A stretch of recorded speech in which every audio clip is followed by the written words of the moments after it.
I call it deja vu all over again because my background in LED, I really see the parallels of the development of the LED, what we called at the time the LED revolution, that you guys are now well aware of, and have fully lived through that. I see that now that I'm in controls, I see the same type of thing happening on the controls side. So I put some learning objectives together, and basically I'd like to discuss what's going on, the history and the trends from the controls side. Just raise awareness is a goal of what I'm trying to have here for this talk. So you should be able to understand the capabilities and design possibilities, whether you're a lighting designer or an electrical contractor or a local rep, or I think we got some OEMs on the call too. There's something in it for everybody, hopefully. And I want to demonstrate why would you even do this? So there are tangible energy savings. There's a great sustainability story on the reduction of materials and so forth. And then a flexibility and the ability to repurpose space very easily. You won't have to rerun wires and do things like that anymore. That's all going to go away with wireless controls. And if I've really done my job well, kind of throughout the whole thing, I think what I should be able to provide some actionable info that you can readily apply to your next lighting project, no matter who you are from each of those camps.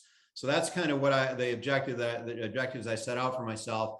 And I did have one sort of note just because I think Casambi is new to North America. Certainly, we are not new to the lighting industry. We're number one at what we do in Europe. We are based out of Helsinki, Finland, and our founders were actually out of Nokia, and they were at the table when the Bluetooth standard was forged originally. We have so just some numbers. We have over 4 million nodes have been sold. We've done more than 80,000 projects worldwide. Again, not very many in North America yet, probably only a few hundred in North America, but worldwide, Casambi is very, very experienced. And, this is not, hey, we're looking for guinea pigs. It's, hey, this technology is actually proven and you can deploy it today. And then you can see some data on our ecosystem partners. That means that 200 companies on their time and on their dime have invented products that go into the Casambi ecosystem. So that work with Casambi. So over more than 500 products. And again, that just a quick note from the sponsor. The rest of this is going to be all non-Casambi, generalized to the wireless lighting industry. So with the title "Deja Vu All Over Again," I wanted to go back to why I see it that way. And this is a slide that I dug up from the Wayback Machine in the archives. This is over 15 years old. This was shown at numerous conferences, and people would say, like, well, how did the Department of Energy know that on the y-axis of that thing that it's saying that, hey, LEDs are going to go from currently what they are 50 or 80 lumens per watt to more than 200 lumens per watt. How do they know that was going to happen? Well, in part, they knew it because they were funding it. There was funding that went to the LED companies to help do that. But the Department of Energy had very sophisticated experts, and they vetted the technology, and they knew it was going to happen, and they were right. And the LED companies at the time believed, and that was the sort of the revolutionary part of it. But the lighting industry in 2008, 2009, it was tough going. A lot of people were just on the, I'm aware of LEDs. I can spell LED, but I may not, maybe not now. Maybe I'm not going to jump in and do that. By 2014, 2015, everybody said, this is really happening, and they were all scrambling to catch up. And there's really good reasons for that, because the investment and the focus on LED made the technology go up this curve and improved the value proposition, and then drove the cost down, and then sort of the rest we now know as history. So here's a graph. I dropped a couple of other things in it too. It's starting with 1959 was the first dimmer. I really like this graphic, as this guy really thinks it's a romantic thing that he's got a glow in the dark knob that he can turn to, maybe start some romance. But that started in 1950. This is an advertisement that was run in 1961, by the way. And that was the dim and glow. And actually, that was the beginning of what we now know as Lutron. I actually threw another one in there that I remember as a kid, the Clapper from 1986. And then they had some room-based systems. Then there were a lot of network-based. This would have been hardwired. I've got both Wi-Fi and hardwired Ethernet type of systems. Then network. Then the addition of gateway and some capabilities with Internet of Things happened about 7-8 years ago.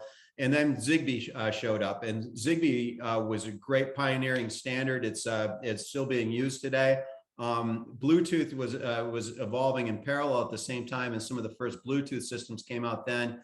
I'll define what Bluetooth mesh is, and that's the real big advance. And you see, this is only 5 years ago. So if you haven't heard a lot about it yet, you're definitely going to hear a lot more. And then going into the future, there's a new push for Bluetooth long range Bluetooth. So what's driving this is just basically you can see the evolution. The technology has improved. Consumers expect it, and they've begun to demand it. I'm going to show some stuff a little bit later on, the Apple HomePod and the Hey Google. I guess that's Google Home, and the Amazon Echo with the Alexa. Consumers have begun to expect and demand this sort of thing, and we're getting also a lot of push from the energy codes. The LED was a big first bite of the apple as far as energy savings. Normally in the 50% range, you could save 50%. You can save even more now with these new smart controls. And all the data, both from the market and from the market research reports that I'll show a little bit later, says that Bluetooth mesh is going to be the emerging as a platform of choice. So, Mark, I have a question. What about North Carolina? Are they likely to follow Title 24 in California? Great question, Aparna. So what we're seeing, so definitely the West Coast, California, Oregon, and Washington have already fully adopted it. It's being adopted in the Northeast of the United States in a phased manner. I think the state of New York is also already adopted. New England is under sort of another power district, as I understand it, and they are either adopted or about to. And it's going to be phased in different parts of the country at different times. But it's typically where the higher cost of energy is, which is the Northeast, which is the West. And to your question about North Carolina has always had some of the cheapest power in the country because of, even Raleigh with the Sharon Harris nuclear plant. So they've always had some of the cheapest power. But North Carolina has been a fairly kind of progressive state. So it is on the Raleigh or the North Carolina roadmap we expect them to do it in about 4 to 5 years. It have it by law, or by code. But right now, it is my understanding it is not the code in North Carolina. And there are places like Wyoming and Oklahoma that may never adopt it. It may never adopt it in the middle of the country. That's the kind of the forecast that we're working right now. Okay, so let me keep going. So lighting controls can be confusing, and I borrowed this analogy. Actually, a good friend of mine from Fernhill Shopworks out in Portland, Oregon. He did, John Arthur Wilson did a presentation for the Portland IES chapter in February of this past year. And I kind of stole this idea from him because I think it actually helps to explain the complex landscape that is the lighting controls market. So so we start with something we all know, and we're all either carrying an Android or an Apple phone. and they're either to the far right, the least open. It could be proprietary built on open, which would be Android, or Microsoft Windows would be an example of proprietary to Microsoft, but open for other people to innovate on that platform. And then the most open to the far left would be a Linux system, which it's used a lot in telecom and other places, but it's it's hard to manage as an open system. It can be a bit of a free for all. So I think we sort of know what this is, and I don't know if that works as an analogy or not, but I'm going to use that to go forward. Starting right to left, least open. And again, there's nothing wrong with Apple. I own Apple. I'm talking to you on an Apple computer right now. So the openness is not necessarily a bad thing. It just is. It's a thing that you need to be aware of. So the least open to the proprietary built on open to the most open. So what that looks like in the controls world, we check that out, is to the far right would be a Lutron Vive system. There's an article on LinkedIn, circulating on LinkedIn this week, talking about Lutron Vive. I think it was actually first published in the Design Lighting magazine, but it's talking about Lutron Vive having, I think the word they used was a walled garden, and basically that's to keep the system closed. Down the center are systems that you probably already know a lot about or have heard about, from big names, Acuity and Hubble and Cooper, Signify, Crestron, people that we know and respect, and so forth. These are both wired and wireless systems based on IEEE 802.15.4, which is a mouthful, but it really is it's sort of a wireless and wired successor to Ethernet. And then they had a lot of them, and I'll put the little Bluetooth symbol in here, where the ones that I knew about they have extensions to Bluetooth for some edge devices like sensors or switches, maybe in some cases. Or they program, program and configure their system via smartphone or tablet via Bluetooth. And then on the bottom are the extensions to the 15.4 standard at a higher level. That's known commercially as Zigbee, and a number of important companies have adopted that, including RAB, Signify. Actually, I lost my little leg there that should have pointed to current Daintree.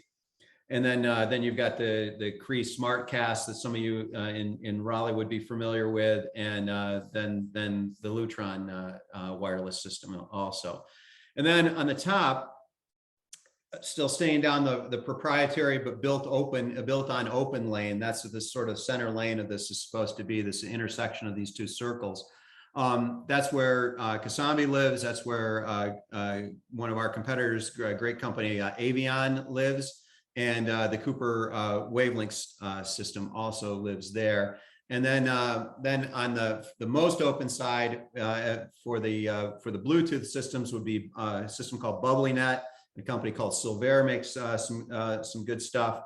And then at the bottom, probably I should have started with that, maybe is stuff that you know already, because many of you probably have a Amazon Alexa or a Samsung SmartThings TV or Apple HomePod or Google Home. Hey Google. Those are built on an open system, and there are many light bulbs and things that those systems can control. But those systems are more focused on home automation, including residential lighting, but they don't get a lot of commercial use. So anyway, it's a complicated graph. You'll all get copies of this. I hope it's useful to kind of, okay, I kind of understand where these things play and understand. I thought John Arthur Wilson did an awesome job putting this together, and I thought to share it because I think it gives some background context for what we're going to talk about for the next few minutes. Hey, Mark, I have a couple questions. Uh-huh. One, how long is long range BLE? Oh, that was from the previous slide. Yeah, so that's on the roadmap for this year. I think it's coming out in the fourth quarter. I guess to answer that well, I'd have to say what the current Bluetooth range is, And like in open air, that never happens in perfect conditions. It's about 100 meters. In practical indoor applications where you've got non-metal walls and other things, the obstructions, standard Bluetooth is about 30 meters.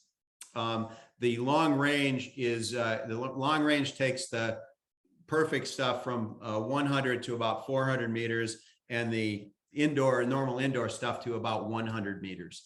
And what the importance of that is, it's believed that that's going to open up outdoor applications, because pole to pole, actually, a couple hundred meters is actually pretty doable, and that should open up serious outdoor applications to this control topology.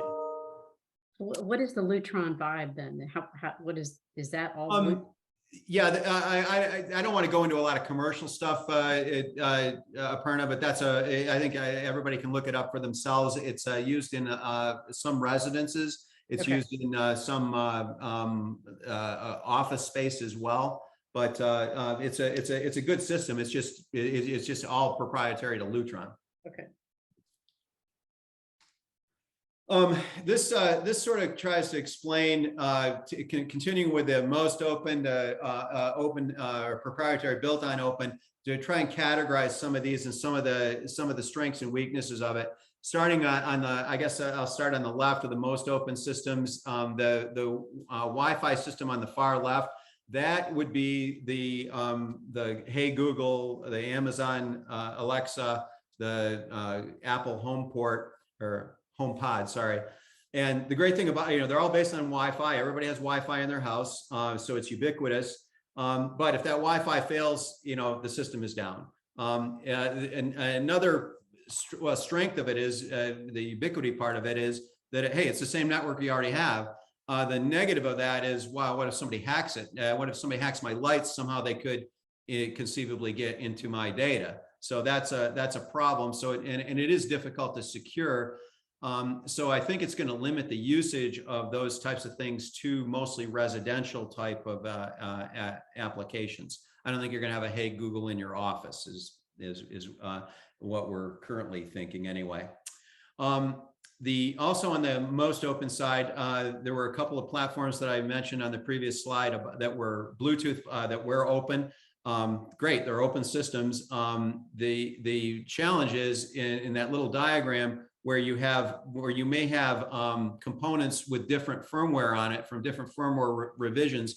You could have challenges updating those in a system like that, or you could have interoperability challenges where like who hasn't gotten a phone or who hasn't gotten a update pushed to your phone, and then all of a sudden your Target app doesn't work or something like that. It all has to be synchronized. And it's the downside of a proprietary built on open system, or excuse me, of a most open system. It's not an insurmountable. It's not a terrible thing. I gave it sort of a neutral rating, but it's just something to be aware of. The great part about the Bluetooth is it eliminates hardware. You don't need. You can see here you've got a router. You have no hub or router here, so you've reduced a fairly expensive component in a system, and your phone actually acts as that temporarily, and everybody's already got one of those. So you don't need that extra bit of hardware. And the beauty of Bluetooth and why everybody seems to be going for it is security advantages, because it runs entirely independent of the IT, of the Wi-Fi. And then this is an example of a closed or of a proprietary built on open system. And it's sort of, because it's got some proprietary elements to it and a defined ecosystem, it eliminates the problem on updates, because all updates are automatic. It's built for security. Interoperability is automatically guaranteed. And then the same benefits of Wi-Fi here. And then the Zigbee are almost always closed proprietary systems. I don't know of an open one, but I could be wrong about that. You do have a single point of failure. It could be this Wi-Fi port, or it could be the Zigbee gateway that's communicating to the lamps and devices. So that's something to be aware of. And then you've had some good commercial adoption. I mentioned there was a number of companies that have adopted it, including RAB and GE. So there is some horsepower behind it. And then if you're working with an ocean or a battery powered type of system, you can have some power, battery replacement, because it does consume a bit of power. So I hope that helps to put some context into what the systems are that are available out there. And I'm going to focus the rest of the talk on this Bluetooth mesh, because as I said earlier, I think that, we think that most newer systems are going to be Bluetooth based. Okay. So I'll try and go a little bit faster going forward, but so I thought there was a fun fact of where Bluetooth came from. It was there was a big debate amongst the original designers of the standard, and they just put Bluetooth in as a placeholder, because this was done up in Norway. And this was the Nordic king that united the Scandinavian countries for a time, and they were saying this is a united thing. And King Harald Gormson actually had a dead tooth, which was blue, and that's where he got his nickname, and that's where the name comes from. It just sort of within the working group, it just sort of stuck, and they ended up with copyright and other ideas that were put forward, ended up having copyright issues and other types of things, and so they just said, well, okay, well, we'll call it Bluetooth, and that's now how it happened. And you see the letters in the alphabet, in their alphabet, that form this what we now see as that symbol. So fun fact. Right off Wikipedia, what's a Bluetooth mesh? It's basically a whole bunch of points that communicate. I'm not going to go into the definition. Actually, I'm a picture person. I like the picture. I love this animation and graphic that one of my colleagues put together, because it really shows how the mesh works. And this lower node here is the one that gets the signal. So an example of that might be somebody walks into a room. This node is a sensor that says, hey, somebody's there. Or somebody left a room, sends out a signal, and by the rules of the system, everybody knows what to do. So what's everybody? Everybody could be a light. So the light a timer is kicked off, and then the light, you walk out of a room and a timer is kicked off, and that's how the light goes off. Or you walk into a room and it turns on, conversely. Or it could be a window shade. It could be another IoT type of device. But that is basically how it works. Everything gets updated together over the air, and it's a fully symmetric architecture. Now, what happens if one of those nodes fails or deactivated for any reason? Well, the answer to that is just like the internet, just like our internet, it heals itself. It just finds another path and another route, and everybody that's still in the network still gets the signal and the instructions. And this is the advantage of a mesh system over the single point of failure systems that we saw before. So where is this going? This is it's driven. It's going to grow like crazy. First of all, controls are going to grow by crazy, because people are just expecting it, as I said before, with just their expectations of dimming and so forth, and control in their own homes and in their own offices. That's just an expectation, consumer based. But there's also the codes compliance that's coming in behind it. And I'll show you in a bit the energy savings. So this is a company report that we bought. It basically shows that the market itself for controls is going to grow 3 times in the next 7 years. So from about 10 billion US today to about 30 billion. And while that is happening, the wireless component is going to grow much faster. And again, we said that Bluetooth is going to lead it, but that's still going to leave fully half of the market is going to be uncontrolled. But most of the market right now is uncontrolled. All right, so what does it look like on a job? So this is a hypothetical, just a genericized, hey, somebody wants $100,000 worth of lights. This could be an office building. It could be a school. It could be a strip mall or something. $100,000 worth of lights. If there's smart controls in it because the customer has asked for it or the energy codes have mandated it, then that's going to cost about 20% more on average. You're going to have a lighting designer and an engineering firm that you're going to need to pay, and you're going to have to pay for the installation. To the to the owner or to the end customer, this is about $140,000 project, hypothetically. But what if the OEM, or what if the rep firm representing the OEM, or what if the lighting designers or the engineering firms that are going to touch this and do the installation, what if there's a way for them to do better than this? And so basically, with the way that the lighting or the wireless controls are evolving, there's a chance for the OEM or the OEM rep to take this whole 120 rather than this. And then the lighting design and engineering is about the same, but there may be more profit or an overage that could be realized too. You have to pencil the whole thing out, but we've got a whole effort behind this, and we just think that there's a way for especially the OEM, Luminaire, and the reps to do much better with these controls. So how do they get paid?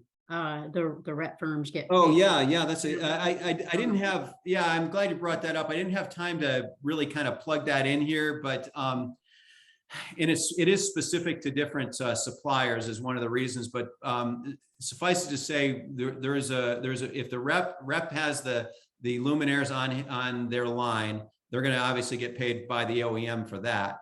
But the control components, there is a mechanism for doing that. I just encourage people, if you're curious about it, my contact info is on the first slide. I'd love to talk to you about it. But there's definitely a way to do that for basically any rep firm, and we're working with AAILA. So the American Association of Independent Lighting Agents. We're working with AILA on their members too. So there is a way for those reps to get paid if they sell a wireless job. So I'd encourage you guys to contact us or one of our competitors. I think they have a program for that too. So how does this work? Wireless allows everyone to play. So I put a generic photo or a generic cartoon really of a chip. This is a system on a chip. It's got a microprocessor, a memory, and a Bluetooth radio on it, and it's about the size of a nickel. And basically, you then choose the company that you want to work with, whether it's mine or somebody else's. And they're typically the main value that those companies, Casambi considers themselves a software company.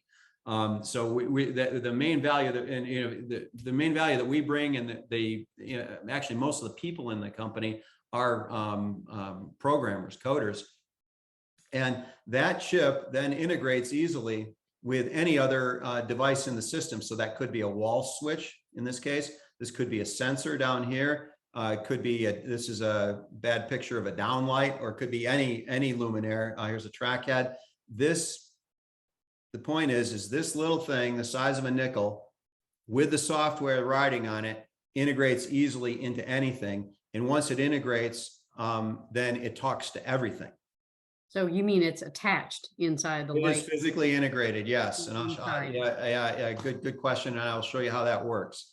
So there's 3 ways to do it. So you can buy this component, and you see this is a room here. This is depicting a room with 6 luminaires, and that luminaire has feeding to it a driver. So if you put this, you see the little poke-in connectors. This fits in front of the driver, and the electrician wires it up and drops it in, and that system on a chip is inside of here. And that then makes that luminaire wireless. And so it's a simple component. It's installed in the field.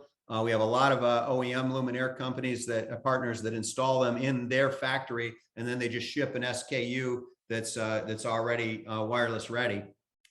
So it contains the SoC, it contains the firmware that I mentioned before, and the Bluetooth radio, and any fixture can then be made wireless this way. And this is an existing system, and you want to convert it to wireless. This is what you do. Good point. That's for that. It could work for retrofits or new installs. And this little, I should have put some dimensions on this. This is like 2 inches by 2 inches and maybe 3/4 of an inch thick. So it can be easily, hidden anywhere. And who can install that? It's normally installed by an electrician. I think it's required by code, if I'm not mistaken. But an experienced electrician could literally install this in, I don't know, 2 minutes. It's going to take them longer to strip the wires than it is to put this in. So second, that's one. Okay, so if we're trying to get this into all these components, that's one way to do it. And again, any driver, any component can be done this way. The second way to do it is have this component integrated into the driver, and almost any driver company that you can name has these integrated into it already from various companies. So, and again, that chip just drops into the driver, and then that driver makes the Luminaire wireless ready.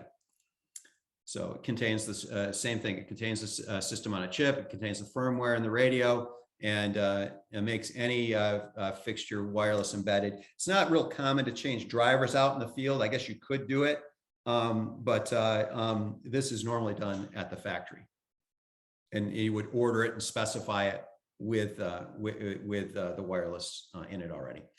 And then the third way to do it is have it embedded. This is strictly done at the factory, and you would specify the Luminaire with the chip integrated. Works really super well for track heads, like I'm showing here. That's one of our partners has got this integrated into their track head, and there's thousands of these SKUs already available. And I think it's going to become commonplace. You're just going to order, hey, we have no wireless control. I'm going to order the SKU that I always ordered. Oh, you know what? We want wireless control. So you just tell your Luminaire manufacturer, I want it with a wireless, and it'll come either this way, or this way. Okay. And then once you get them all in there, now what can you do with it? So this is this slide is showing two different. It's showing the same room two different ways. With first on the left-hand side is zone level control. So it's basically you've got one of these chips that I was mentioning, and it's attached through a power supply to all 6 of the Luminaires. Simple on and off and dimming, could be CCT changing as well, but that's a super simple implementation. Now you go to a higher level of complexity, and now here you've got you can see these shades of orange that you've got here. This is meant to show the one that's far away from the window is on full. The one that's closer to the window is actually a little less, and the one that's right by the window, I says, hey, I've got a sensor and I can see that there's natural light coming in. You don't need to burn as much power. So this is one way that it's save energy. The thing that I want you to take away from this is there's zone level control, and then there's Luminaire level control. And there's this really horrible acronym that you'll start to see.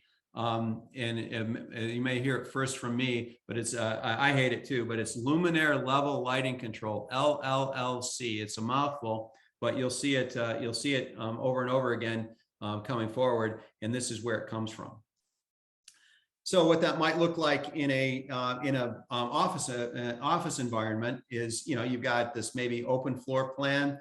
You may have like a more closed office, or here's another closed office. You may have a hallway here, or maybe you've got a reception area. And each of these can be set up as what's known as groups. So so you just group. I'll show you how to do that in a second. You just group them in the app, and then they come on and off, change color or dim based on what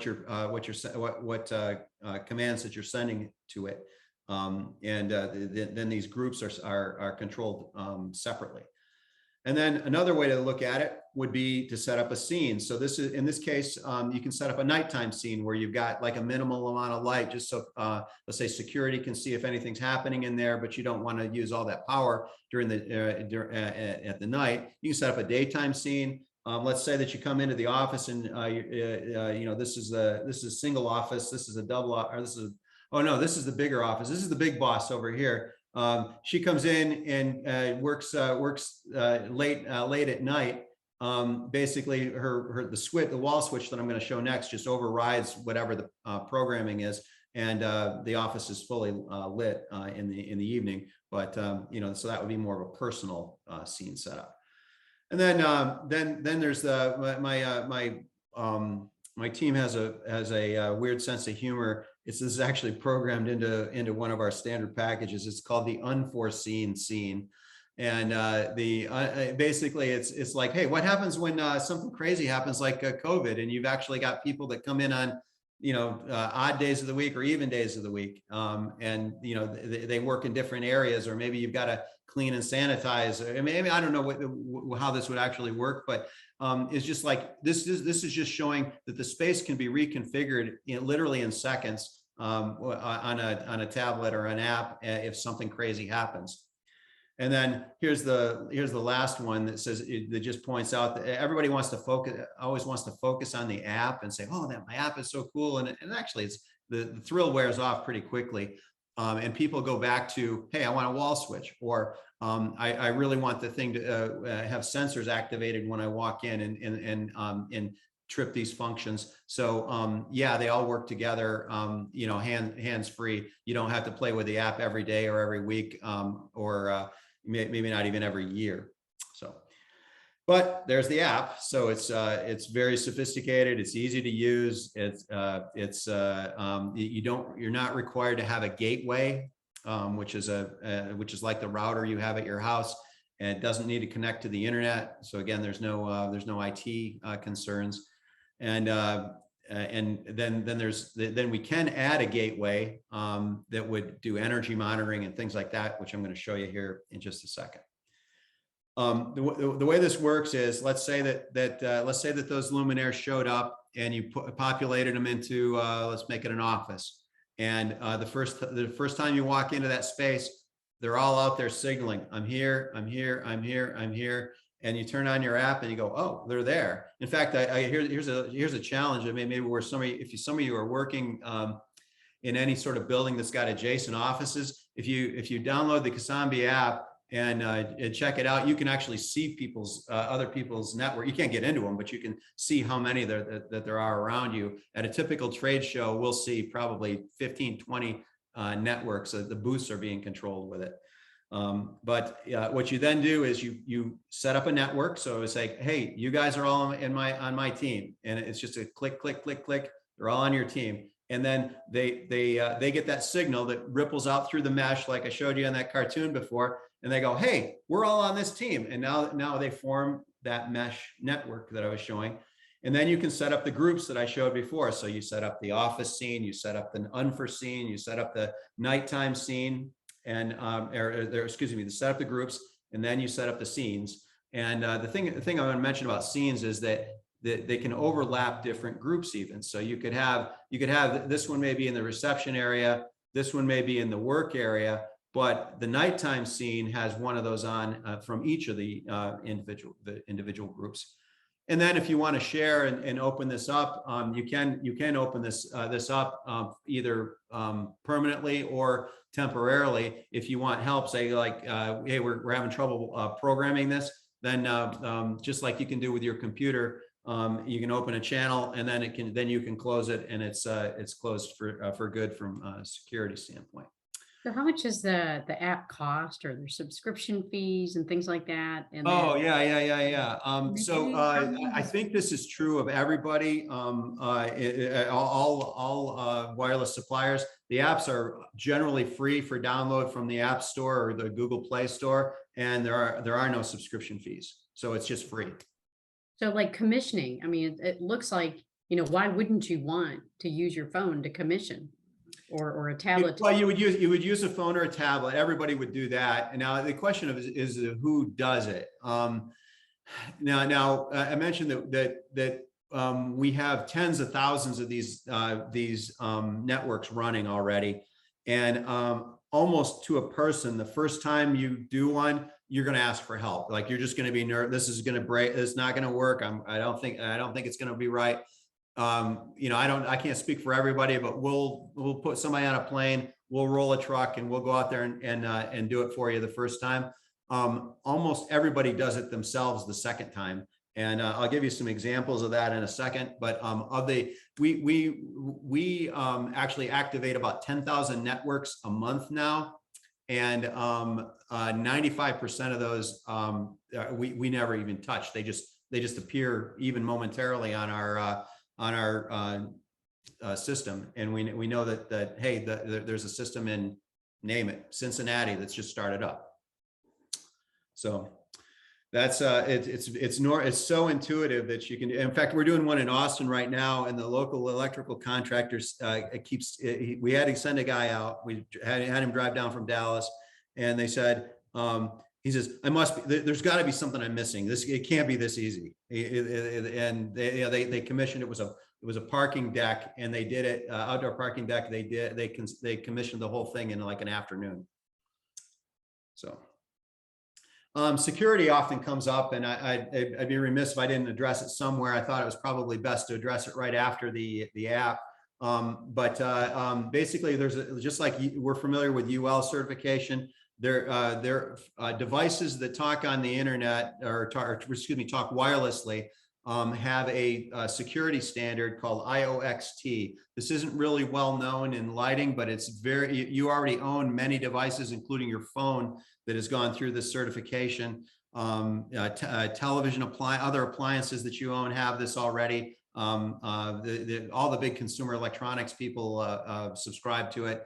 And what you're looking for is a supplier that's IOXT certified, because that means that they've got a rigorous protocol for establishing passwords, that their interfaces are secure, that the default is like a fail safe in a secure mode, for example. There's a software verification that they all go through, and they have a protocol for trying to for attacking it and trying to hack it, and they have a vulnerability report available and I've given this website here.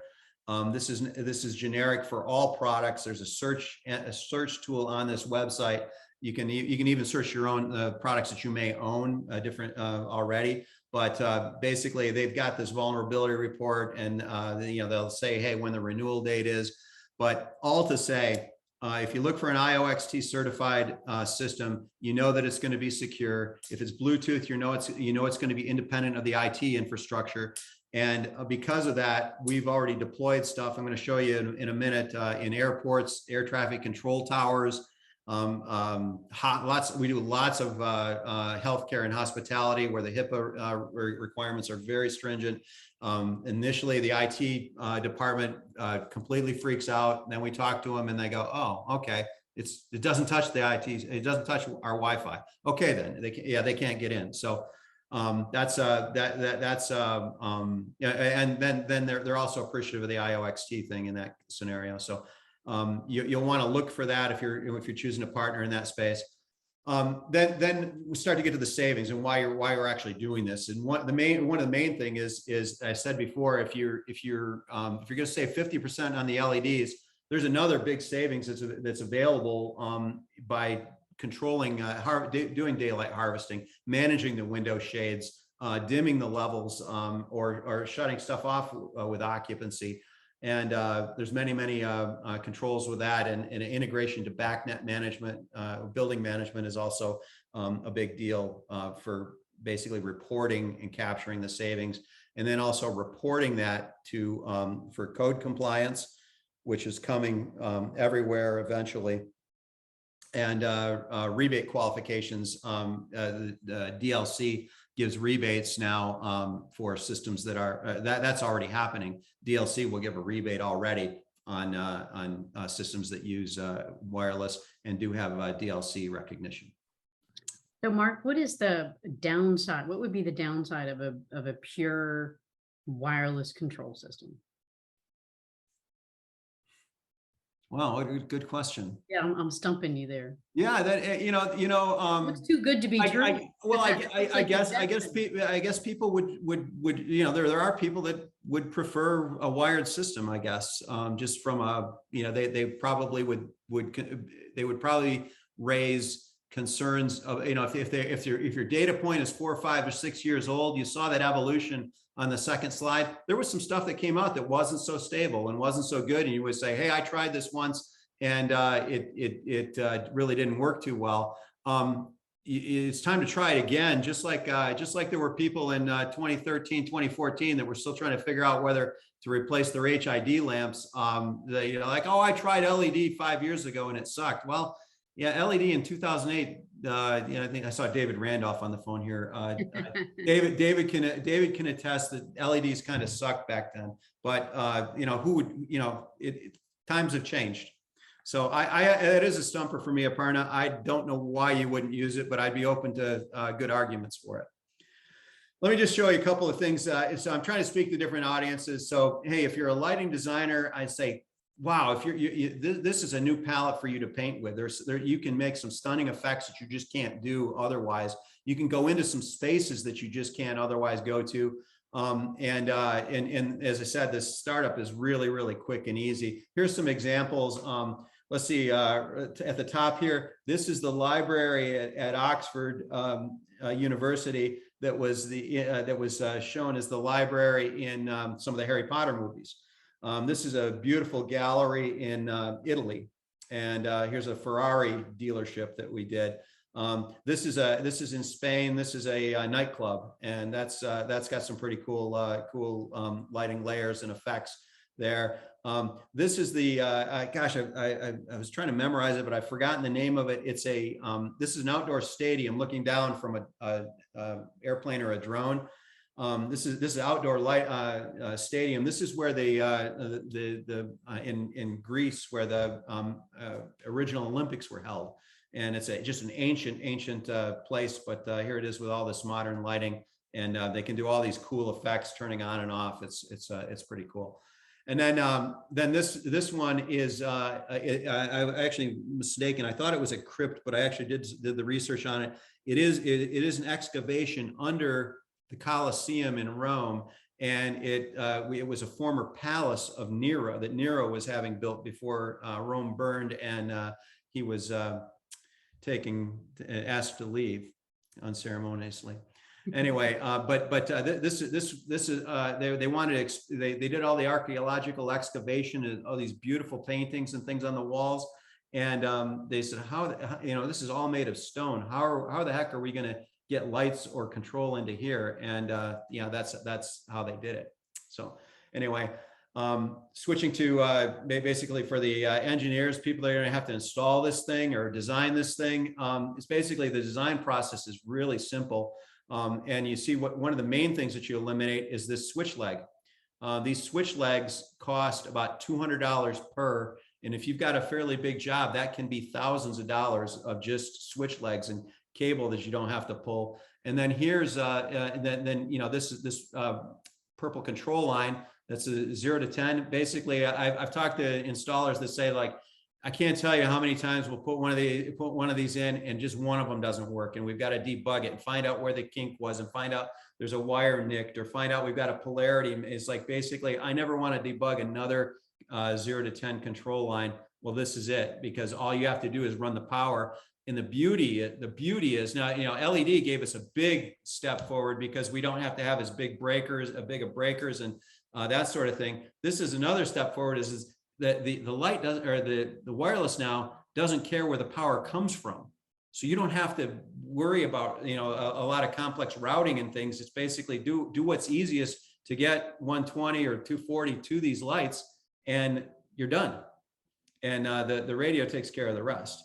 So that's and then of course you eliminate, literally per year anyway, you eliminate miles of wire and all this extra hardware, tubing, whatnot, and you'll save plenty of time, or plenty of time on installations.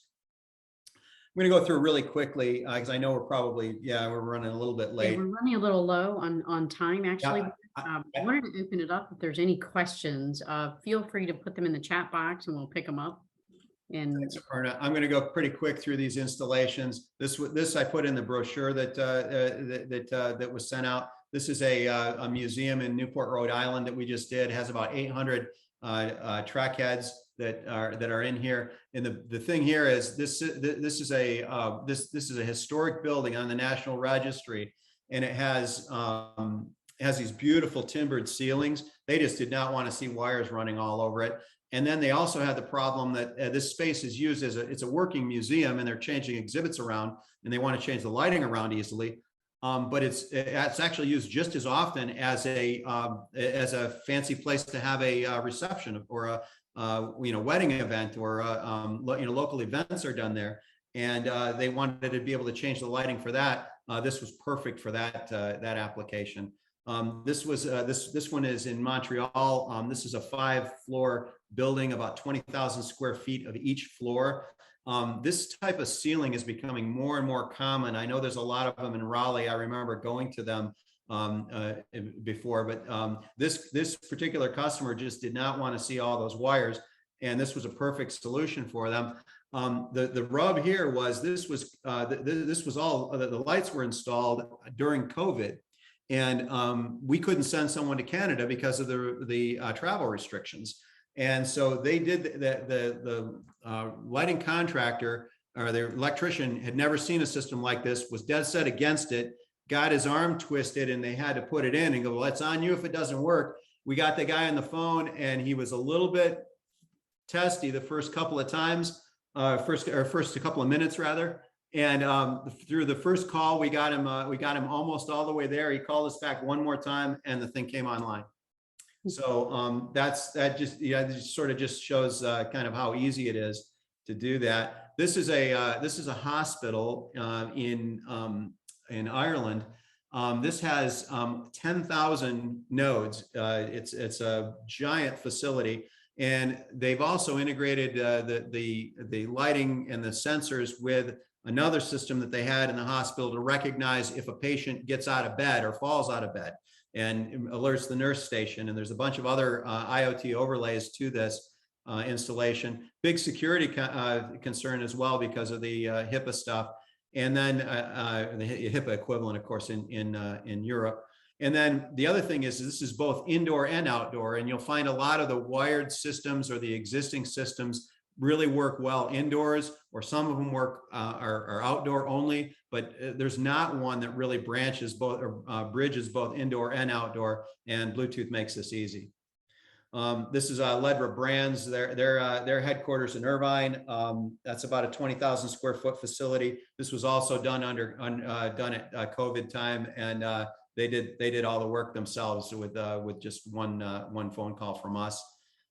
This is Camp Retail Stores. These are the coolest stores ever. They're for kind of, it's like an REI for little kids. They make it all like an experiential adventure, and it's all integrated with sound and visuals and the AV system. They've got birds tweeting, and sun is rising and setting, and it's trying to get kids interested in the outdoors. And they run different programs to do that. But camp stores are coming to a bunch of towns around the country. There's about a dozen of them in the U.S. right now. This is one of them in Boston, and it's gorgeous.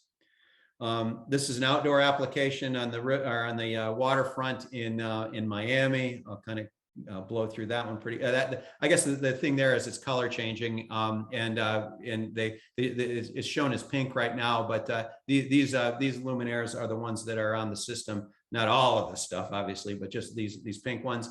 And this was these colors change. This color changing over Casambi is really easy. This is the BBC headquarters in London. 15,000 nodes, giant multi-building campus.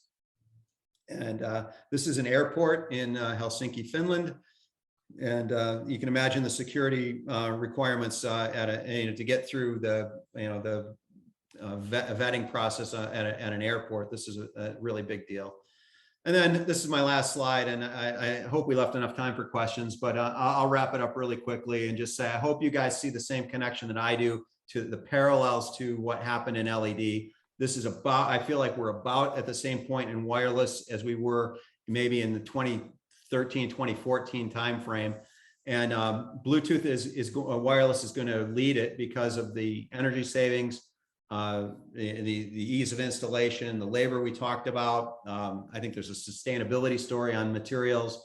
Codes is going to come maybe not as soon to North Carolina, but that is going to come, and it's very simple to do. Yeah, so there's 3 easy ways to do it. As on the next slide, I hope you guys got that. Simple, intuitive to a commission. I think there's a business proposition for everybody in this. It doesn't disrupt the existing ecosystem. There's a couple of different things we'll have to do to make it work, but I think we can. And I didn't go into it, but there's a giant library on YouTube, just hours and hours of 2 and 3 and 5 minute videos that hey, I'm trying to do this, I'm trying to do that. There's a huge library of how to do it, and we didn't have any of that for LED, and that's why I think this is going to go pretty fast. So with that, I'm really happy to ask questions or answer any questions that you guys have. I've been asking all the questions. Does anybody have any questions regarding this new way to do controls? This is amazing. I really enjoyed it, Mark. I learned a lot about it. Definitely see some cost savings opportunities, and really, who doesn't want to control all their lights from a phone or tablet? It just seems like an easy way to go. With that, I'd like to turn it back over to Amanda to close us out. Thank you again, Mark. Well, thank you all for joining us today. We're thankful for our continuing members and your participation in the webinar today. And keep an eye out in your email for information about attending our trade show event in October. I'd like to welcome Bob Henderson to give you a couple of details just in these last couple of minutes. Bob? Thank you, Amanda. Appreciate that. On the screen, we have our IES Tabletop Trade Show. So just some high-level bullets here is it'll be on October the 14th. That's a Friday at the Frontier at RTP, 800 Park Office Drive in RTP. And the trade show will be from noon to 2 o'clock. And there'll be 20 tables of various representatives from across the country and state and region that will be participating.